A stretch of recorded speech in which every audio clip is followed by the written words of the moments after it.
میرے پیارے آقا صلی اللہ تعالی علیہ وسلم کے پیارے دیوان، اللہ کے لیے اگر کوئی چیز ہوتی ہے تو اللہ اس میں برکت عطا فرماتا ہے۔ اب آگے سنیے، حضرت عبداللہ ابن مسور ہاشمی رضی اللہ تعالیٰ عنہ سے روایت ہے کہ رسول کریم صلی اللہ علیہ وسلم نے ارشاد فرمایا۔ دیکھیے یاد رکھیے، جب کبھی حضور کا کوئی فرمان سنایا جائے تو کان لگا کر الرٹ ہو کر کے ایک دم بالکل سنیں کہ حضور فرما رہے ہیں۔ قرآن نے اس کے بارے میں کہا، یا ایھا الذین آمنوا لا تقولوا راعنا وقولوا انظرنا واسمعوا۔ غور سے سنو جب حضور کی بات تمہیں کچھ سنائی جائے تو ادھر ادھر توجہ نہ رکھو، اپنی باتوں میں نہ لگ جاؤ، اس لیے کہ یہ وہ رسول کی بات ہے جس کی بات خدا بھی سنتا ہے۔ اس لیے جب حضور کی بات سنائی جائے تو غور سے سنو، اور حضور جب فرمائے تو اس پر دماغ بھی لگاؤ، اور حضور کے فرمان پر یقین بھی رکھو۔ تو اب دیکھیے حضور صلی اللہ علیہ وسلم کیا فرماتے ہیں۔ حضرت عبداللہ رضی اللہ تعالیٰ عنہ سے روایت ہے کہ رسول کریم صلی اللہ علیہ وسلم نے ارشاد فرمایا، اس بندے پر انتہائی تعجب ہے۔ یعنی سرکار صلی اللہ علیہ وسلم حیرت کا اظہار فرماتے ہیں، اس بندے پر بہت تعجب ہے۔ کس بندے پر؟ اب سنیے، جو آخرت کے گھر کی تصدیق کرتا ہے، یعنی وہ جانتا ہے کہ مرنے کے بعد مجھے خدا کی بارگاہ میں حاضر ہونا ہے، اور صحیح گھر تو آخرت ہی کا گھر ہے، اس کا یقین بھی رکھتا ہے، مرنے پر بھی یقین، مرنے کے بعد اٹھائے جانے پر بھی یقین، جنت پر بھی یقین، آخرت پر بھی یقین۔ اب حضور کیا فرماتے، اس بندے پر انتہائی تعجب ہے جو آخرت کے گھر کی تصدیق کرتا ہے، لیکن وہ دھوکے والے گھر کے لیے کوشش کرتا ہے۔ یعنی یہ دنیا جو دھوکے کی جگہ ہے، وہ جانتا ہے کہ آخرت اس کا گھر ہے، لیکن اس کے لیے کوشش نہیں کرتا۔ یہ فنا ہونے والی دنیا کے لیے کوشش کرتا ہے، وہاں کے لیے کچھ نہیں کرتا، اور تصدیق کرتا ہے آخرت کا گھر بالکل صحیح ہے۔ مجھے یہاں پر ایک بزرگ کا واقعہ یاد آ رہا ہے۔ ایک صاحب نے بڑا خوبصورت بنگلو بنایا، بڑے اچھے کارپیٹ لگائے، بڑا اچھا ڈیکوریشن کیا، بڑا اچھا فرنیچر لگایا، سب کچھ کیا۔ تو عمومی طور پر ہوتا ہے کہ آدمی جب اچھا کوئی گھر مکان وغیرہ بنا لے تو اللہ والوں کو بلاتا ہے کہ حضور آپ آ کر دعا کر دیں۔ تو کافی لوگ آئے، آ کر کے سب دیکھیے، تعریف کیا، کلر کی میچنگ کتنی اچھی ہے، فرنیچر کتنا لاجواب ہے، کبڈ کتنا اچھا ہے، اور کارٹن کتنا اچھا ہے، یہ وہ سب کچھ کیا۔ اللہ والے کو جب بلایا وہ تشریف لائے، بس یوں دیکھا انہوں نے اور مسکرائے، اور مسکرا کر صرف اتنا فرمایا، جو اس گھر میں رہے گا وہ مر جائے گا، جو اس گھر میں رہے گا وہ مر جائے گا۔ اب جس کا گھر تھا اس نے سنا تو اسے ٹینشن نہیں ہوا، پڑھا لکھا تھا، بیپاری تھا، تو کہتا ہے حضور اگر میرے گھر میں رہنے والا مر جائے گا تو فلیٹ میں رہنے والا بھی مرنے والا ہے، جھوپڑے میں رہنے والا بھی مرنے والا ہے، کوئی آب حیات پی کر تو نہیں آیا؟ کوئی ایسا بھی گھر ہے جہاں آدمی مرے نہیں؟ بھئی جھوپڑے میں جو رہتا ہے کیا وہ نہیں مرے گا؟ وہ وہاں بھی مرے گا۔ فلیٹ میں رہنے والا نہیں مرے گا، وہاں بھی مرے گا۔ تو حضور آپ جو کہہ رہے ہیں کہ جو اس گھر میں رہے گا مرے گا، تو کیا کوئی گھر ایسا بھی ہے جہاں کوئی نہ مرے؟ کہا بیٹا میں یہی تو چاہتا تھا کہ تو سوال مجھ سے پوچھ تاکہ اس گھر کا پتہ بتاؤں، تاکہ میں تجھے اس گھر کا پتہ بتاؤں۔ کہا حضور وہ کون سا گھر ہے؟ کہا وہ آخرت کا گھر ہے۔ وَأَنَّ الدَّارَ الْآخِرَةَ لَهِيَ الْحَيَوَانِ، آخرت کا گھر وہ گھر ہے جہاں موت ہے ہی نہیں، زندگی ہی زندگی ہے، زندگی ہی زندگی۔ اب میں آپ سے پوچھنا چاہتا ہوں، ٹیمپرری لائف کو انجوائے کرنے کے لیے، اور وہ بھی کتنا انجوائے کر سکیں گے یہ بھی نہیں معلوم۔ بہت سارے تو ایسے ہوتے ہیں جو گھر بناتے قدم رکھنے سے پہلے دنیا سے چلے جاتے ہیں، نہیں معلوم۔ تو اے رسول اعظم صلی اللہ تعالی علیہ وسلم کے دیوانوں، حضور صلی اللہ علیہ وسلم کا فرمانا یہ کہ بے وقوف نہ بنو، اللہ نے دماغ دیا ہے تھوڑا سا استعمال کرو، پرماننٹ گھر تمہارا جہاں ہے وہاں کی تیاری کرو، جہاں مستقل رہنا ہے وہاں کے بارے میں غور کرو. تمہاری ساری تگو دو صبح سے لے کر رات اور رات سے لے کر صبح تک اسی دنیا کے لیے ہو رہی ہے. آخرت کے لیے بھی تو کچھ کرو, آخرت کے لیے بھی تو کچھ کرو. اور یہاں ایک بڑی پیاری بات میں آپ کی سماعتوں کے حوالے کروں. ہم کبھی کبھی دنیا میں بھی کچھ کرتے ہیں نا اچھا کام, تو اس کا ریزلٹ بھی دنیا ہی میں چاہتے ہیں. یہ بے وقوفی ہماری. اب اس کو ایگزامپل کے ذریعے سمجھاؤں کہ یار چلو اللہ کے نام پہ 1 دے دو 10 مل جائے گا. ہم دنیا میں ہی چاہتے ہیں. میں تو بہت سارے ایسے لوگوں کو بھی جانتا ہوں جو کہتے ہیں کہ یار 5 دن کی تکلیف سے گناہ معاف ہوتے ہیں اور مال میں برکت ہوتی ہو تو 5 دن میدان عرفات اور مینا کی تکلیف برداشت کر لینا چاہیے, مال بھی ملے گا اور گناہ بھی معاف ہو جائیں گے. اس لیے کہ حضور نے فرمایا حج کرو اور مالدار ہو جاؤ. وہاں بھی دنیا, یعنی حج کر کے بھی دنیا, نماز پڑھ کر کے بھی دنیا, زکوٰۃ و صدقات کے عوض میں بھی دنیا, نیکی کا بدلہ دنیا ہی میں چاہتے ہیں. لیکن اللہ والوں کی سوچ بڑی عجیب ہوتی ہے, بڑی عجیب ہوتی ہے. ایک اللہ والے ولی کامل امتحان میں گرفتار ہوئے, سخت تکلیف آئی ان پر, اتنی تکلیف کہ جو برداشت کے باہر تھی. اور آتی ہے تکلیف, جتنا ایمان مضبوط ہوگا تکلیفیں اتنی زیادہ آئیں گی. یہ علامت ہے. خود حضور صلی اللہ علیہ وسلم نے ارشاد فرمایا کہ سب سے زیادہ دین کے راستے میں ستایا گیا, اور جو بھی اس راستے پر چلے گا وہ ستایا جائے گا. تو اس راستے میں ہے. تو امتحان ہوا, اور سخت امتحان, اتنا امتحان کہ وہ اللہ کے ولی ایک دم پریشان ہو گئے. تو اب انہوں نے کیا کیا, بہت غور سے سنیے گا, سمجھنے والی بات ہے. انہوں نے اللہ کی بارگاہ میں دعا کی, اے میرے کریم, میری نیکیوں میں سے تجھے اگر کوئی نیکی پسند آ گئی ہو تو اس نیکی کے صدقے میں میری تکلیف کو دور فرما دے. اب آپ مجھے بتائیے کوئی غلط دعا ہے؟ جواب دیجئے نا, میں تھوڑا سمجھانا چاہتا ہوں. کوئی غلط دعا ہے؟ نہیں. دعا کی انہوں نے, کچھ دیر کے بعد ان کی تکلیف دور ہو گئی, ایک دم ریلیکس. سب لوگوں نے ان کو مبارکباد پیش کی, حضور اللہ کا شکر, پریشانی دور ہو گئی, اللہ نے آپ کی دعا قبول کر لی. لیکن وہ رونے لگے, وہ رونے لگے. لوگوں نے کہا حضور آپ رو رہے ہیں, اللہ نے پریشانی دور کر دی, تو یہ تو رونے کا وقت نہیں, اللہ کا شکر ادا کرنا چاہیے, مسکرانا چاہیے, ٹینشن لیس. اللہ نے فرما دیا, کہا یہی تو رونے کا وقت ہے. غور سے سنیے گا, میں ایسا سبق سنا رہا ہوں آپ کو کہ اگر اس سبق کو آپ نے اور ہم نے سیکھ لیا اور یاد کر لیا تو ہماری سوچ کا کریکشن بھی ہوگا, اور اللہ عز و جل کرم کی نظر بھی فرمائے گا. وہ بزرگ فرماتے ہیں یہی تو رونے کا وقت ہے. کہا حضور کیا رونے کا, کیا وجہ؟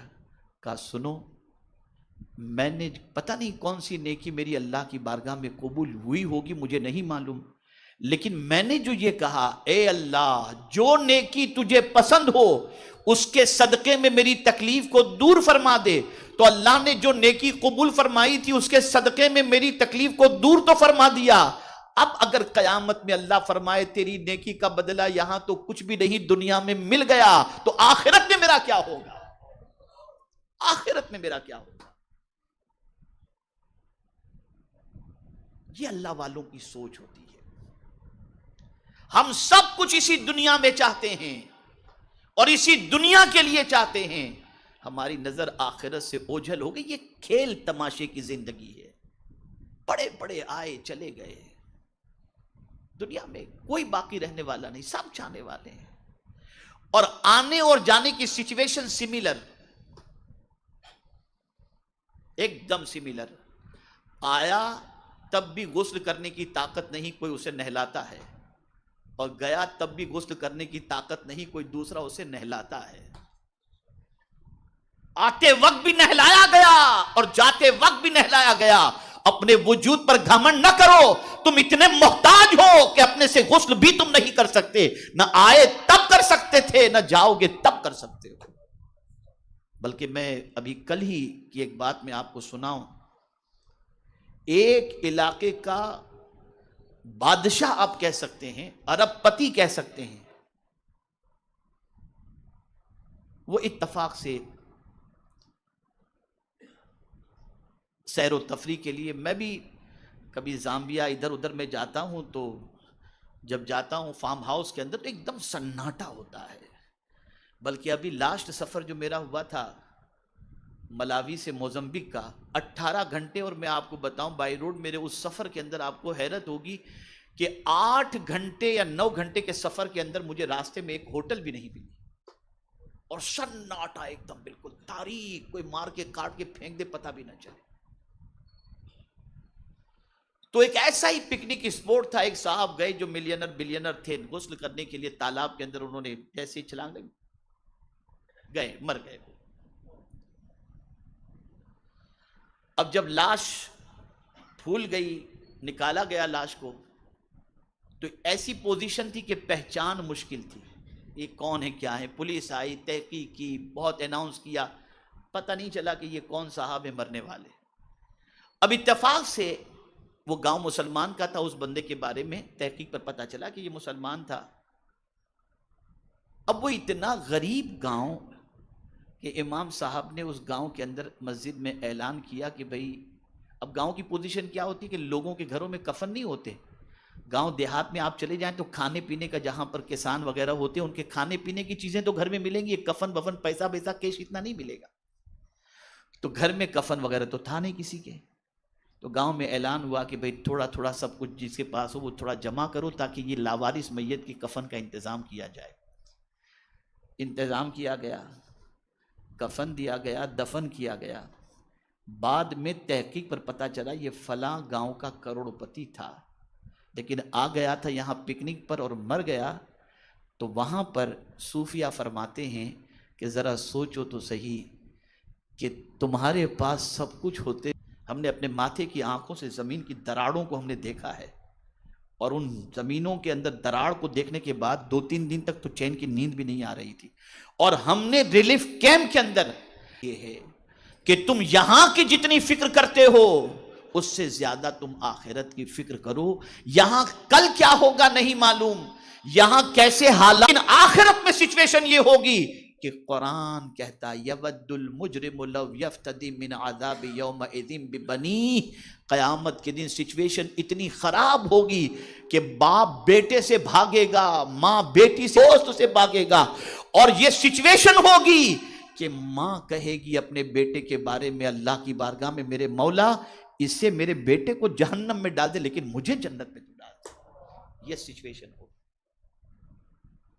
ہم اس دنیا کی تیاری میں لگے جہاں رہنا ہی نہیں ہے، پرماننٹ رہنے آئے نہیں ہے. باڈی گارڈ رکھو، سیکیورٹی گارڈ رکھو، بلٹ پروف جیکٹ پہنو، بلٹ پروف گاڑیاں میں رہو، کچھ بھی کر لو، جاننا ضرور ہے. تو یہ دنیا کھیل تماشا ہے. اب آگے اور سماعت فرمائیں. آپ کہیں گے کہ مولانا آپ دنیا نہیں کرنا چاہیے، تو یہ دنیا میں اللہ نے پیدا کیا ہے تو کچھ تو دنیا چاہیے نا، اس کے بغیر کیا کریں گے ہم؟ کھانا چاہیے. اب مسجد ہے، اللہ کا گھر ہے، گرمی شدید ہے تو ایئر کنڈیشن چاہیے، ایئر کنڈیشن چاہیے تو پیسہ بھی تو چاہیے. اب اس کو حضرت ذوالنون مصری علیہ الرحمہ نے اس کی وضاحت فرمائی. حضرت ذوالنون مصری رضی اللہ تعالیٰ عنہ فرماتے ہیں اپنے مریدوں سے، اے مریدین کے گروہ، دنیا طلب نہ کرو، اور اگر طلب کرو تو اس سے محبت نہ کرو. یہاں سے صرف زادے راہ لو، کیونکہ آرام گاہ تو اور ہے. یہ آرام کی جگہ نہیں ہے، آرام کی جگہ تو جنت کی ہے. اب دیکھیے نا، میں تھوڑا سا اس کو سمجھاؤں. یہاں تو کیا ہے، فون آیا، ارے وہ آپ کے بارے میں ایسا بولتا تھا، پٹک سے ٹینشن. یار کیا لوگ کرتے ہیں، چلتے چلتے کسی نے دھکا دے دیا. اس دنیا کے اندر آپ روز صبح و شام بہت ساری ایسی باتیں سنتے رہو گے جس کی وجہ سے آپ کا دماغ خراب ہوگا، آپ کو ٹینشن ہوگا، آپ کو ریلیکس نہیں ملے گا، آپ کی نیند اڑ جائے گی، آپ کی طبیعت خراب ہو جائے گی، کبھی کوئی صدمے کی خبر سن کر ہارٹ بیٹھ جائے گا. یہ سارے پرابلم ہوں گے. لیکن قربان جائیے حضرت ذوالنون مصری کے اس جملے پر فرماتے ہیں آرام گاہ تو اور ہے. یعنی تو اگر یہ سوچتا ہے کہ دنیا میں آرام ملے تو نہیں، آج تجھے ایسا گھر بتاتے ہیں جہاں نہ کوئی بری بات سنے گا، نہ ٹینشن ہوگا، نہ کمانا ہوگا، نہ محنت کرنی ہوگی، نہ عبادت کرنی ہوگی، وہاں تو صرف آرام ہی آرام کرنا ہے، اور وہ جگہ ہے آخرت کا گھر۔ میرے پیارے آقا صلی اللہ تعالی علیہ وسلم کے پیارے دیوانوں، یہ مختصر میں نے آپ کو قرآن مقدس کی روشنی میں اور احادیث رسول صلی اللہ علیہ وسلم کی روشنی میں کچھ باتیں میں نے آپ کی سماعتوں کے حوالے کی۔ اب تھوڑا سا اور جو ہے نا اس کو سمجھ لیں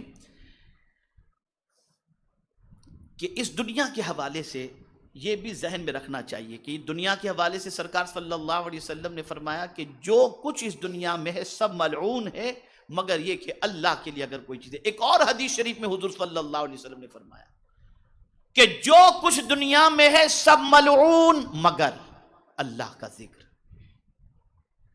اسی کے ساتھ قربان جائیے اللہ کا ذکر۔ جو اللہ کا ذکر کرتا ہے اللہ اس پر اپنی رحمتوں کو نازل فرماتا ہے، جو اللہ کو یاد کرتا ہے اللہ اس پر کرم کی نظر فرماتا ہے، جو اللہ کی عبادت کرتا ہے اللہ عز و جل اس پر فضل و کرم کی نظر فرماتا ہے۔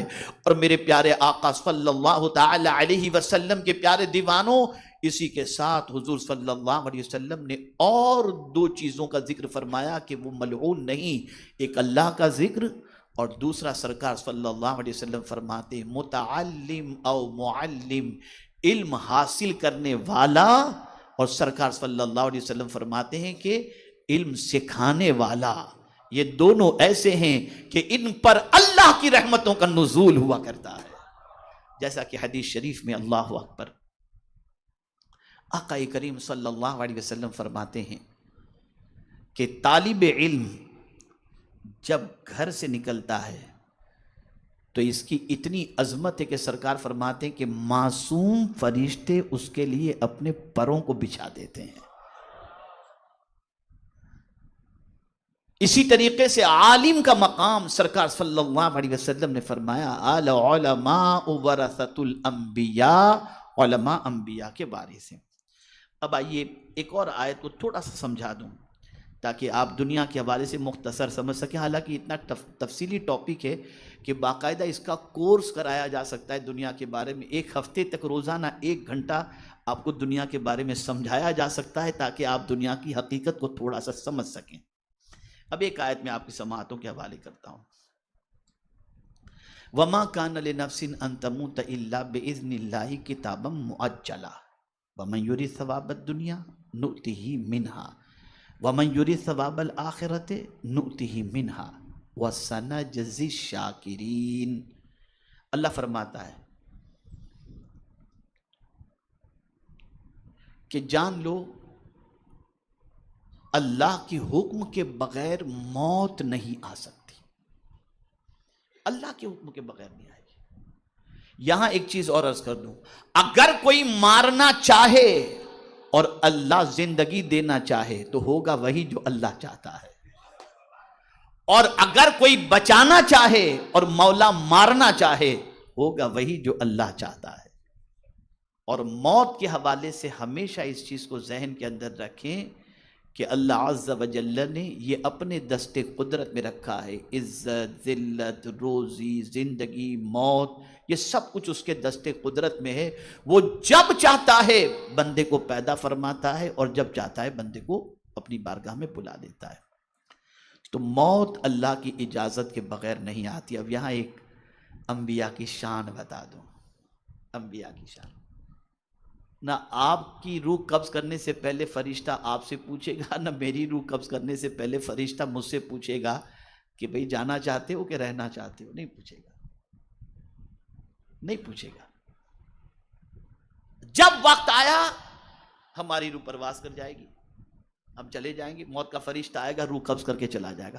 لیکن آپ کو معلوم ہے روح قبض کرنے سے پہلے فرشتہ کیا کرتا ہے، کہاں کہاں سے آتے ہیں، کون کون سے فرشتے آتے ہیں، بتاؤں گا تو آپ کی عقل دنگ رہ جائے گی۔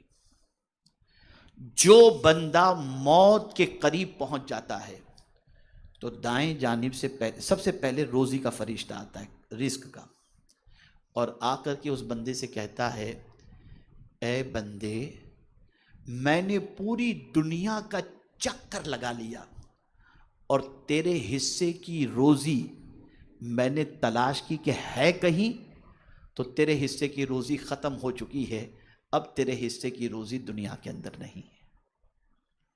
پھر وہ چلا جاتا ہے، دوسرا فرشتہ آتا ہے، اور دوسرا فرشتہ آ کر کے کہتا ہے میں نے پوری دنیا کا چکر لگایا کہ تیرے حصے کا پانی کہیں ہو تو میں تجھے پیش کروں، لیکن میں نے پوری دنیا کا چکر لگا لیا، تیرے حصے کا پانی کا ایک قطرہ بھی اب دنیا کے اندر نہیں ہے۔ اس طرح سے فرشتے پوری دنیا میں رزق ڈھونڈتے ہیں، پانی ڈھونڈتے ہیں، اور جب کہیں نہیں ملتا پھر آخر میں روح قبض کرنے والا فرشتہ آ کر کے کہتا ہے کہ اب تیری زندگی کی آخری سانس بھی ختم، اب چل خدا کی بارگاہ کے اندر۔ یہاں سے یہ بات سمجھ میں آئی، انسان جب تک کہ اپنے حصے کی روزی نہیں مکمل کرے گا اسے موت واقع نہیں ہوگی۔ اور مجھے یہاں پر غوث پاک کا ایک قول یاد آ رہا ہے، سیدنا غوث الثقلین رضی اللہ المولا تبارک و تعالیٰ عنہ فرماتے ہیں، اے روزی کے لیے در در بھٹکنے والے، تو جتنا روزی تلاش نہیں کرتا اس سے زیادہ روزی تجھے تلاش کر رہی ہے، تجھے تلاش کر، اس سے زیادہ روزی، اس لیے کہ تو روزی لیے بغیر مر ہی نہیں سکتا۔ تیرے حصے کی روزی جب تک تیرے پاس پہنچے گی نہیں، تو پا نہیں لے گا، تب تک تو مرے گا ہی نہیں۔ تو اب قرآن کہتا ہے وَمَا كَانَ لِنَفْسٍ أَن تَمُوتَ إِلَّا بِإِذْنِ اللَّهِ كِتَابًا مُؤَجَّلًا، اللہ نے ایک وقت